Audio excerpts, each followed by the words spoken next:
രാവിലെ വെറും വയറ്റിൽ വെള്ളം കുടിക്കുന്ന ശീലം ആരോഗ്യത്തിന് ഏറെ ഗുണകരമാണെന്ന് പറയാറുണ്ട്. എന്നാൽ അതിനൊപ്പം ചില ദോഷവശങ്ങളും ഈ ശീലത്തിന് പിന്നിലുണ്ടെന്ന് വ്യക്തമാക്കുകയാണ് ആരോഗ്യ വിദഗ്ധർ. രാവിലെ വെറും വയറ്റിൽ അമിതമായ അളവിൽ വെള്ളം കുടിക്കുന്നത് വയറ്റിൽ അസ്വസ്ഥത ഉണ്ടാക്കാം.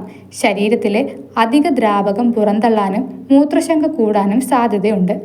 രാവിലെ തന്നെ തണുത്ത വെള്ളം കുടിക്കുന്നത് ചിലരിൽ, പ്രത്യേകിച്ച് ദഹന സംബന്ധമായ പ്രശ്നമുള്ളവർക്ക്, വയറുവേദന, പേശിവലിവ് പോലുള്ള ചെറിയ അസ്വസ്ഥതകൾക്ക് കാരണമാകുമെന്ന് ആരോഗ്യ വിദഗ്ധർ പറയുന്നു. മാത്രമല്ല, ഇത് ആമാശയത്തിലെ ലൈനിങ്ങിനെ ദോഷകരമായി ബാധിക്കുകയും വയറുവേദന പോലുള്ള അസ്വസ്ഥതകൾക്ക് കാരണമാവുകയും ചെയ്യാം. ചെറു ചൂടുള്ള വെള്ളമാണ് എപ്പോഴും വെറും വയറ്റിൽ നല്ലത്. രാത്രി ഭക്ഷണമില്ലാതെ ദീർഘനേരം കിടക്കുന്നത് ആമാശയത്തിൽ ആസിഡ് അളവ് കൂടുതലായി നിലനിർത്തുന്നു. ഇത് സന്തുലിതമാക്കാൻ വെള്ളം കുടിക്കുന്നത് സഹായിക്കുമെങ്കിലും ദഹിക്കാൻ ഒന്നുമില്ലാത്തതിനാൽ ആമാശയ ലൈനിങ്ങിൽ പ്രകോപനം ഉണ്ടാവുകയും ഓക്കാനം വരികയും ചെയ്യാം.